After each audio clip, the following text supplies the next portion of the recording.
Assalamualaikum warahmatullahi wabarakatuh. Salam, Om Swastiastu, Namo Buddhaya, Salam Kebajikan, salam sejahtera bagi kita semua. Yang saya hormati Bapak Dimas selaku dosen pengampu mata kuliah penganggaran perusahaan, dan juga tak lupa teman-teman yang saya banggakan.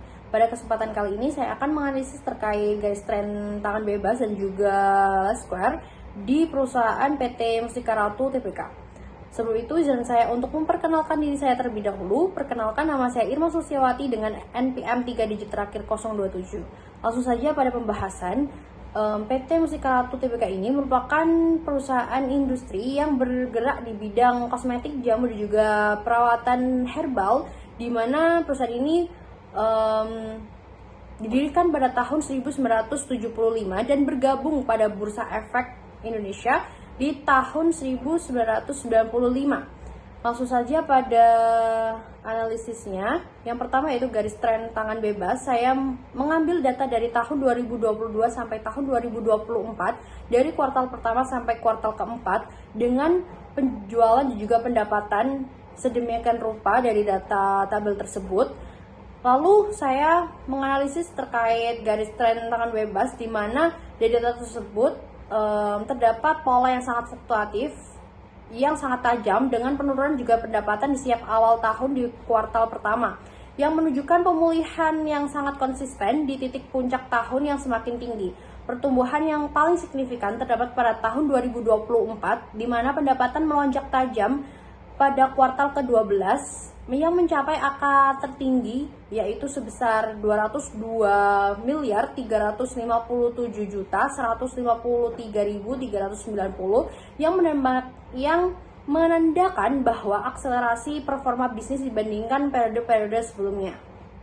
Kita lanjut pada metode Least Square, di mana saya juga menggunakan dari tahun 2022 sampai 2024 dengan X-nya itu saya mencari dulu nilai tengah dari kuartalnya, karena saya mengambil 12 data, maka tengah-tengah dari data tersebut yaitu pada kuartal ke-6 dan juga kuartal ke-7 yang nilainya berbanding terbalik, jadi 1 sama negatif 1, dan polanya itu di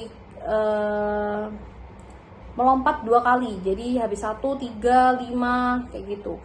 Lalu saya mencari nilai XY-nya dengan mengalihkan Y dan juga X dan mendapatkan hasil sedemikian rupa. Lalu saya jumlahkan untuk total XY-nya.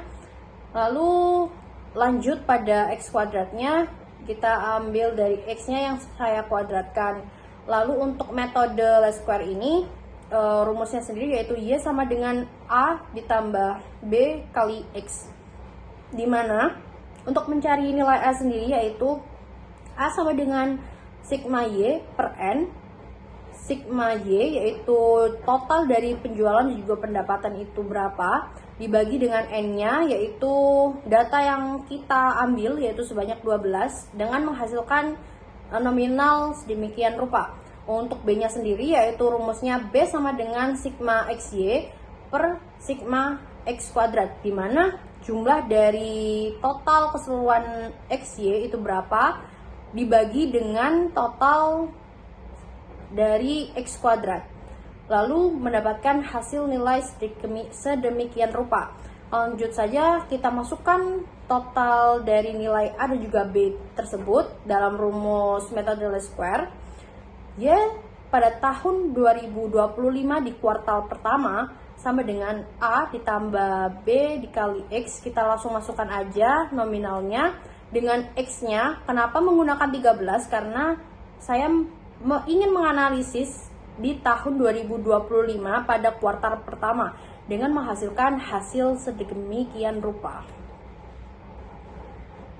Analisis metode Least Square terdapat pada PT Mustika Ratu ini pada periode 2022 sampai 2024 menunjukkan tren pertumbuhan yang positif dan konsisten, di mana rata-rata dasar sebesar 118,53 miliar per kuartal dan koefisien pertumbuhan sebesar 2,49 miliar per satuan variabel X-nya.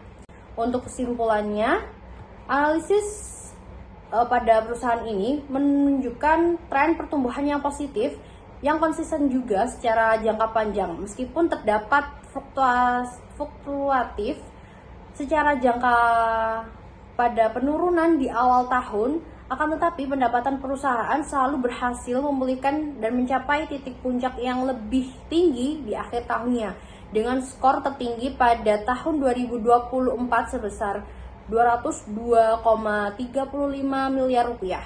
Secara matematis, metode Square memproyeksikan kenaikan rata-rata sebesar 2,49 miliar per kuartal. Hal ini mengidentifikasikan bahwa kuartal pertama pada tahun 2025 diprediksi sebesar 150,95 miliar rupiah, melampaui hasil dari rata-rata pencapaian tahun-tahun sebelumnya yang menunjukkan bahwa akselerasi bisnis di perusahaan ini itu sangat kuat.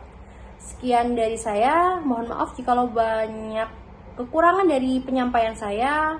Sekian dari saya, terima kasih. Wassalamualaikum warahmatullahi wabarakatuh.